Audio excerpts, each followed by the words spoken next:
И денеска продолжи протестот на таксистите на Битпазар, кој започна вчера. Револтираните таксисти од неколку такси компании ја бараат старата локација за паркирање. Испратиле барање до град Скопје да им се овозможат барем 3 паркинг места за да им бидат достапни на старата локација, бидејќи токму таму имале работа. Велат дека новото место не било видливо и немале патници и се жалат дека не заработуваат ниту пола од претходно.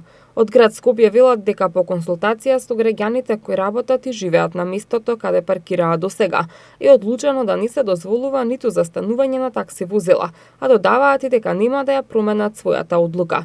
Според нив, понуденото и изведено решение представува максимално квалитетно регулирање на постојката, во согласност со потребите на корисниците на услугите, како и во согласност со сообраќајните и урбанистичките решенија на просторот. Таксистите најавија дека ќе протестираат, се додека не го добијат она што го бараат. Поради најавените 3 протести, денеска од 12 часот голем дел од автобуските линии беа пренасочени, а дел од нив возеа по скратена траса од вообичаената, соопшти ЈСП Скопје. Поради протестот на Битпазар, предвиден во периодот од 12 до 16 часот и 30 минути, изменет режим на сообраќање имаа сите градски и приградски линии, кои по редовната траса минуваат преку Битпазар.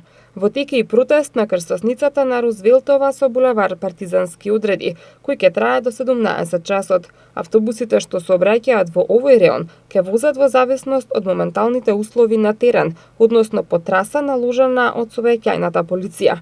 Вообичаено пак како и во изминатите неколку денови и вечерва во периодот од 20 до 22 часот и 30 минути, поради протест пред Собранието на Република Македонија, затворен за сообраќај ќе биде центарот на градот. Возилата од јавниот сообраќај ќе бидат пренасочени по улицата Даме Груев, позади Собранието на Република Македонија и по булевар Свети Кирил и Методи кај Рамстор.